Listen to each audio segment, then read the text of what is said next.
எஸ்ரோன் லங்கா தனியார் நிறுவனம் புதிய கட்டடத்தில் அண்மையில் தனது கடமைகளை மீண்டும் பொதுப்பொலிவுடன் ஆரம்பித்துள்ளது.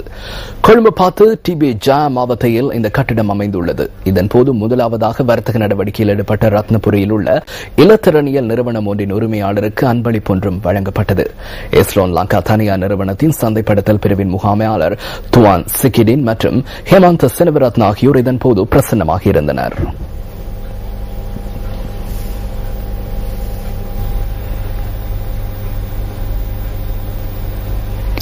யாழ் உயர் தேசிய கணக்கியல் மற்றும் வர்த்தக முகாமைத்துவ டிப்ளோமா பட்டதாரி மாணவர்கள் இன்று கவனஈர்ப்பு போராட்டம் ஒன்றை முன்னெடுத்திருந்தனர். பட்டதாரி பயிலுனர் நியமனத்தின் போது தாமும் உள்வாங்கப்பட வேண்டும் என வலியுறுத்தியே இந்த மாணவர்கள் யாழ் மாவட்ட செயலகத்துக்கு முன்பாக இந்த கவனஈர்ப்பு போராட்டத்தை நடத்தியுள்ளனர். யாழ் மாவட்டத்தில் வேலையீட்ட பட்டதாரிகளுக்கு வழங்கப்பட்ட பயிலுனர் நியமனத்தின் போது யாழ் உயர் தேசிய கணக்கியல் மற்றும் வர்த்தக முகாமைத்துவ டிப்ளோமா மாணவர்கள் இம்முறை இணைத்துக் கொள்ளப்படவில்லை. தம்மையும் பட்டதாரி பயிலுனர் நியமனத்தின் போது இணைத்துக் கொள்ளுமாறு வலியுறுத்தி குறித்த மாணவர்கள் கவனஈர்ப்பு போராட்டம் ஒன்றை முன்னெடுத்திருந்தனர். இதன்போது சம்பவ இடத்திற்கு தமிழ் தேசிய கூட்டமைப்பின் பாராளுமன்ற உறுப்பினர் இ சரவணபவன் வருகை தந்ததுடன் அவர் மாணவர்களுடன் கலந்துரையாடல் ஒன்றிலும் ஈடுபட்டார். பட்டதாரி மாணவர்களின் பிரச்சினைக்கு தீர்வினை பெற்றுத் தருவதாக பாராளுமன்ற உறுப்பினர் இ சரவணபவன் தெரிவித்ததை அடுத்து மாணவர்கள் கலைந்து சென்றதாக எமது பிராந்திய செய்தியாளர் குறிப்பிட்டார். ஐடிஎச் அங்குட ஆதார வைத்தியசாலையின் வைத்தியர்கள், தாதியர்கள் மற்றும் சிற்றூழியர்கள் இன்று முன்னெடுத்த சுகவீன விடுமுறை தொழிற்சங்க நடவடிக்கையை முடிவுக்கு கொண்டு வந்துள்ளனர். வைத்தியசாலை நிர்வாக அதிகாரியின் சில நடவடிக்கைகளுக்கு எதிர்ப்பு தெரிவிக்கும் நோக்கில் இந்த தொழிற்சங்க நடவடிக்கை முன்னெடுக்கப்பட்டிருந்ததாக வைத்தியசாலையின் வைத்திய நிபுணர் ஆனந்த் விஜய் விக்ரம தெரிவித்தார்.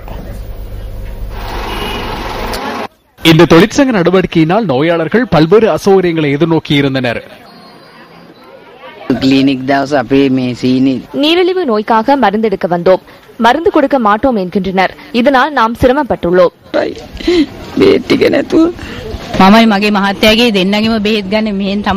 எனக்கும் எனது கணவருக்கும் இங்குதான் மருந்தெடுப்போம் என்று மருந்து எடுக்க முடியவில்லை. மருந்தகத்தில் இருவரின் மருந்தையும் கொள்வனவு செய்ய அதிகம் செலவாகும்.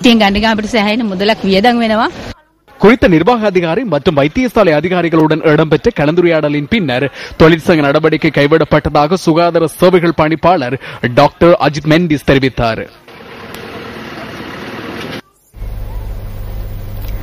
ஐடிஎச் அங்கோட ஆதார வைத்தியசாலையில் முன்னெடுக்கப்பட்ட சுகவீன விடுமுறை தொழிற்சங்க நடவடிக்கை தொடர்பில் www.newsfirst.lk எனும் எமது இணையதளத்தில் பதிவு செய்யப்பட்ட கருத்துக்களே இவை.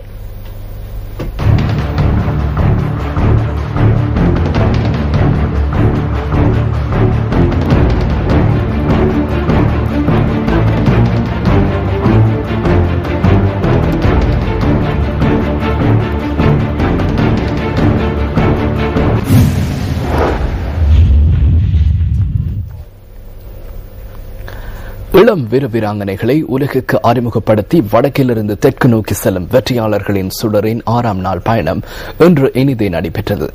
தேசிய மற்றும் சர்வதேச தரத்துக்கு உயர முயற்சிக்கும் வீராங்கனைகளை வெளிச்சத்துக்கு கொண்டு வரும் நோக்கில் MTV மற்றும் MBC ஊடக வலையமைப்பு இந்த செயற்திட்டத்தை முன்னெடுத்துள்ளது. தேசிய இளைஞர் சபைகள் மன்றம் மற்றும் இலங்கை இளையோர் கழக சம்மேளனம் ஆகியன இந்த நிகழ்ச்சிக்கான ஒத்துழைப்பை வழங்குகின்றன.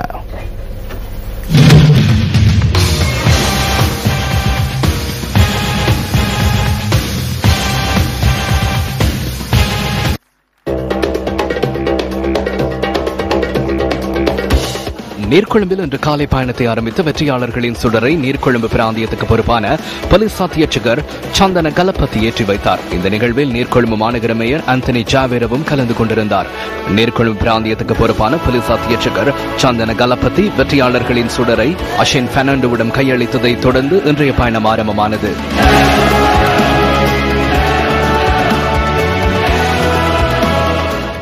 தாலுவகோட்டோ பகுதியை சென்றடைந்த வெற்றியாளர்களின் சுடருக்கு புனித அன்னம்மாள் கல்லூரி மாணவிகள் உற்சாக வரவேற்பு அளித்தனர்.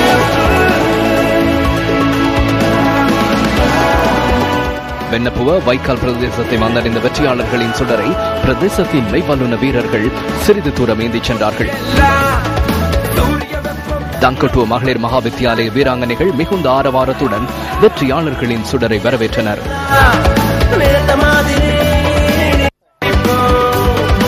தங்கோட்டுவ பிரதேச செயலாளர் அலுவலக உத்தியோகத்தர்களும் வெற்றியாளர்களின் சுடரை ஆர்வத்துடன் வரவேற்றனர்.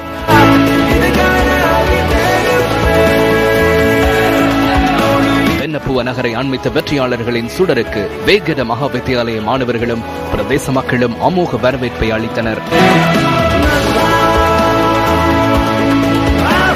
பன்னல நகருக்கு வருகை தந்த வெற்றியாளர்களின் சுடரை வரவேற்கும் நிகழ்வில் பன்னல மகாவித்தியாலய மாணவர்களும் ஆர்வத்துடன் ஈடுபட்டனர்.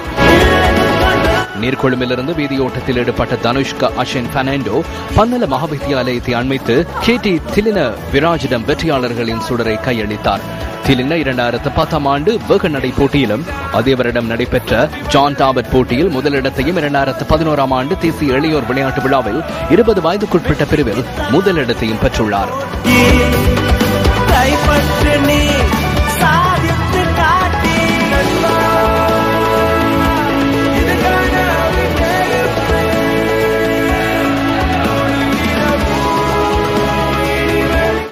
போபிட்டியவை சென்றடைந்த வெற்றியாளர்களின் சுடரை போபிட்டிய சரிபெரகம் வித்யாலய மாணவர்கள் வரவேற்றனர்.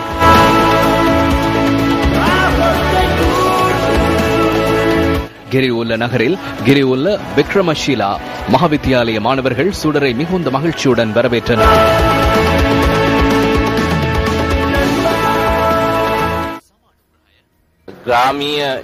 கிராமத்து இளைஞர்களை தேசிய தரத்துக்கு உயர்த்தி அவர்களது விளையாட்டு திறனை ஊக்குவிக்கும் ஒரு செயல் திட்டமாகவே இதனை நான் பார்க்கின்றேன். கிராமத்து இளைஞர்களை தேசத்திற்கும் சர்வதேசத்துக்கும் அறிமுகப்படுத்தும் இந்த திட்டத்தை முன்னிட்டு சிரேச ஊடக வலையமைப்புக்கு நான் நன்றி தெரிவிக்கின்றேன். சிரேச எப்போதும் புதியதொரு விடயத்தை அறிமுகப்படுத்தும் நிறுவனமாகும். அந்த வகையில் சிரேசவின் இந்த முயற்சிக்கு நீர்கொழும்பு வாசி என்ற வகையில் எனது நன்றியை தெரிவித்துக் கொள்கிறேன்.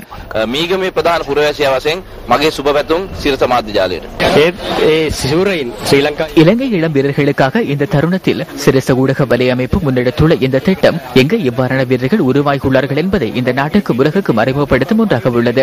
இது இந்த நாட்டிற்காக ஆற்றப்படும் முக்கியத்துவம் வாய்ந்த சேவையாகும். வெற்றியாளர்களின் சுடர் யாழ்ப்பாணம் பத்துத்துறையில் ஆரம்பமாகி இன்று 6வது நாளை நீர்கொழும்பில் ஆரம்பித்து தற்பொழுது குளியாப்பட்டி நகரை வந்தடைந்திருக்கின்றது. இந்த வெற்றியாளர்களின் சுடர் நாளை காலை 9 மணிக்கு குளியாப்பட்டியிலிருந்து ஆரம்பமாகி குருநாகல் மாவட்டத்தை நோக்கி நகர இருக்கின்றது. நியூஸ் பஸ் செய்திகளுக்காக குளியாப்பட்டி நகரிலிருந்து எஸ் ஹசன் ஜீவா.